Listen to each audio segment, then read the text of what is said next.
Greetings.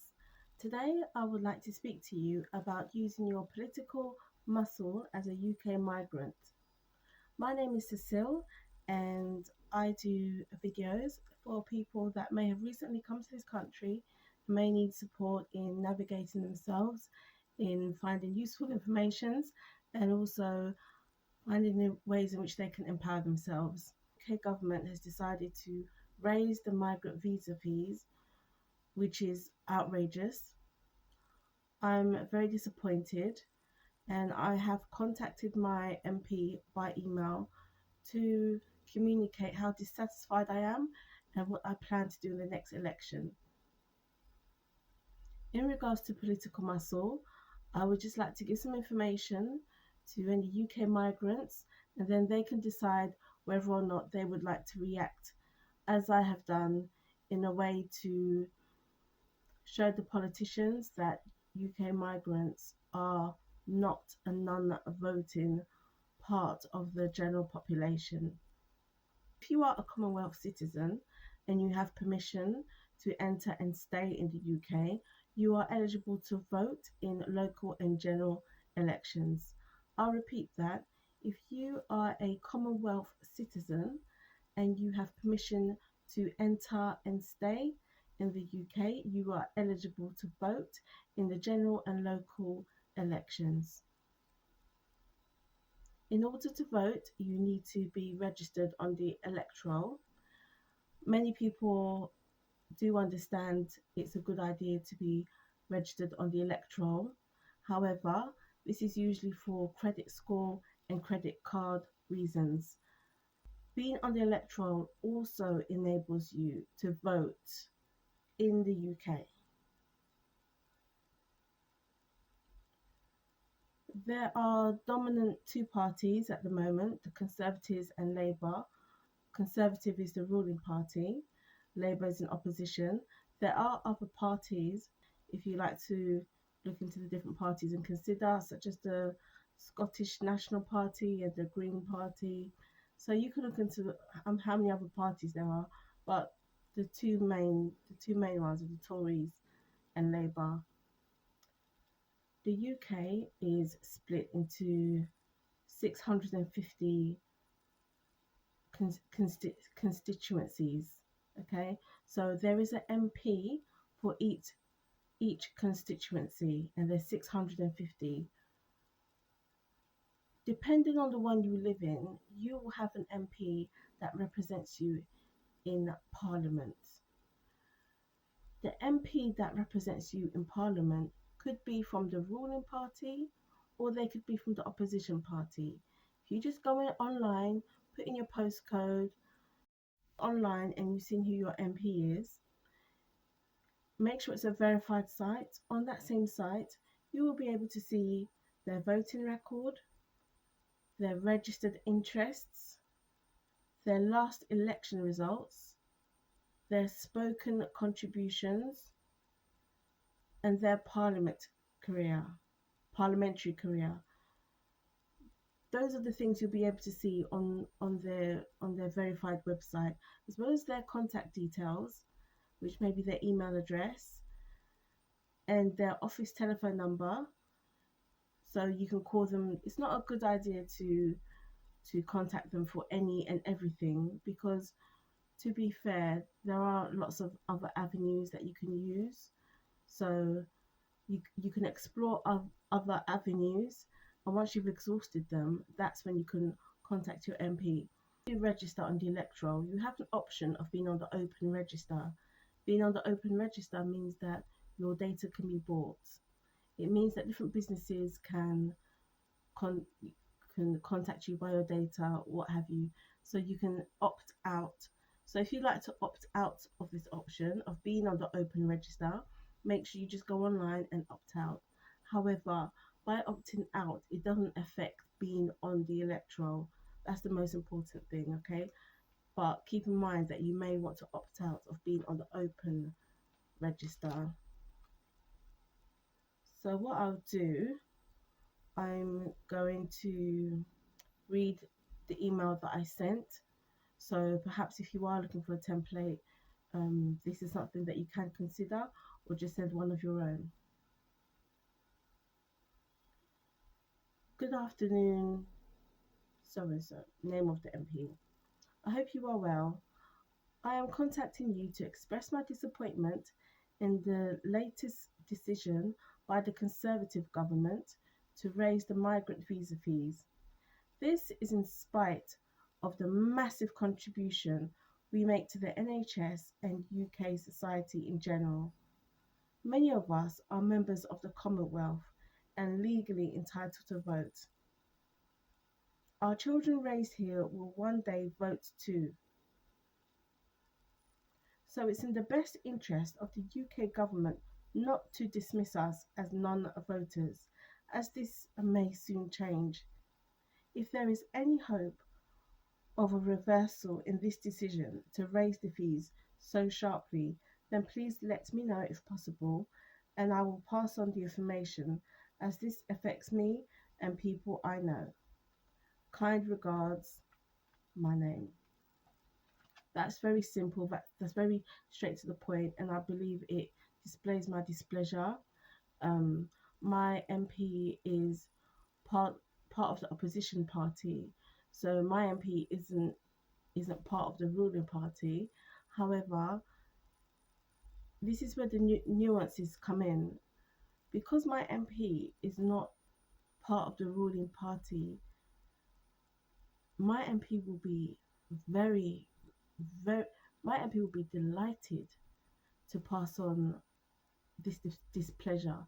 And imagine if over 100 of the MP's constituents wrote a similar email, they would be more than happy to to to to highlight the fact that there are a population in this country that, on hearing of the migrant visa rise in fees, are thinking of voting differently. This would be music to an opposition MP's ears.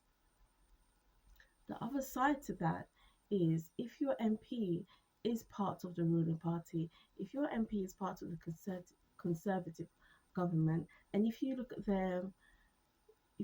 their last elections results, right? If you look at their last election result on the website, if they barely scraped in, if they barely got a seat in your area, and they start receiving emails from people saying, "Ooh, this, ooh, I'm thinking of this," might give them pause for thought. If they feel like actually this population do vote, and actually what we've done may influence their decision in the next election,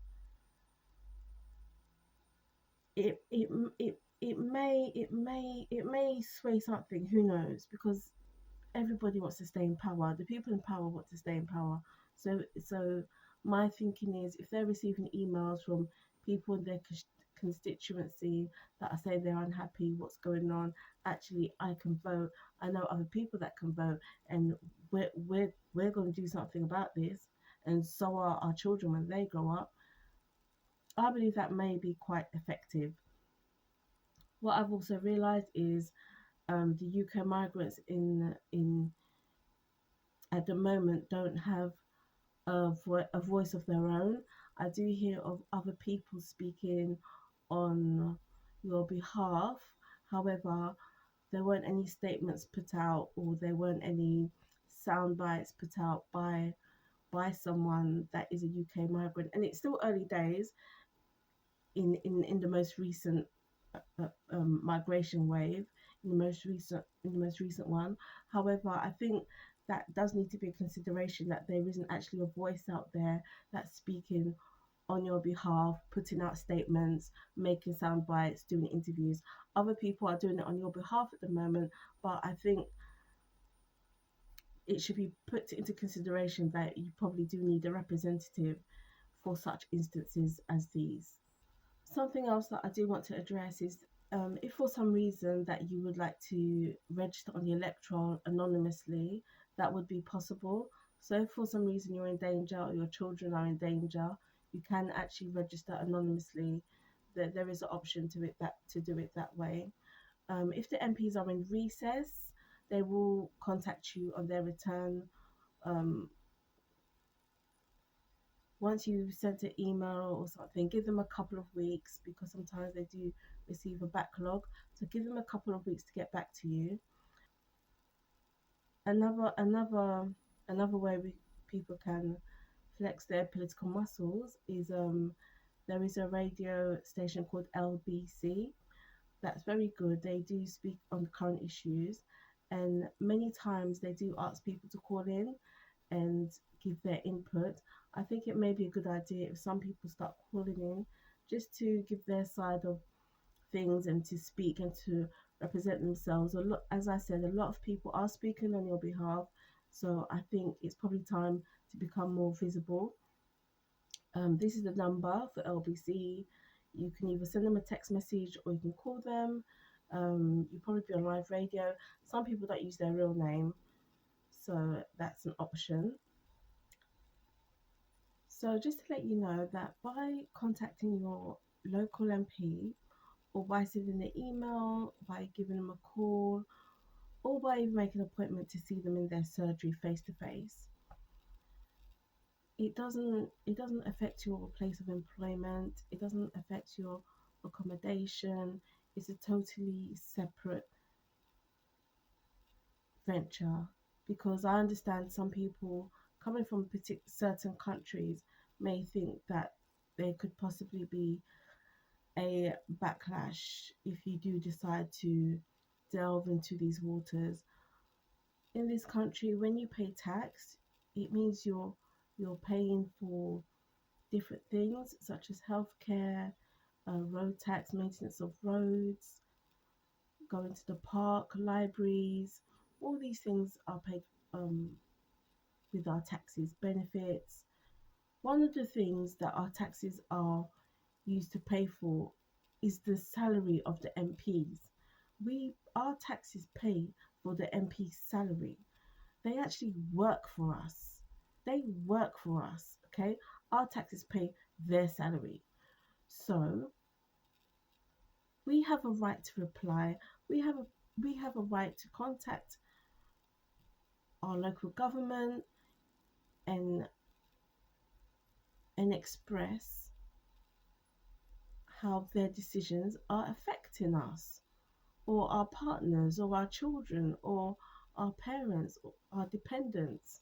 We have a right to express this. Obviously, if you would rather not, that's fine. I just wanted to break down exactly how it works and how, as UK citizens, we can flex our political muscles. All these things that we have access to, lots of us never make use of them. So I just wanted to point out the different steps and the different options that's available to people that may want to use it. And yeah, just keep in mind that lots of people do not see migrants as a voting community, and that needs to change. That needs to change because at the moment they probably don't feel like they need to keep you happy.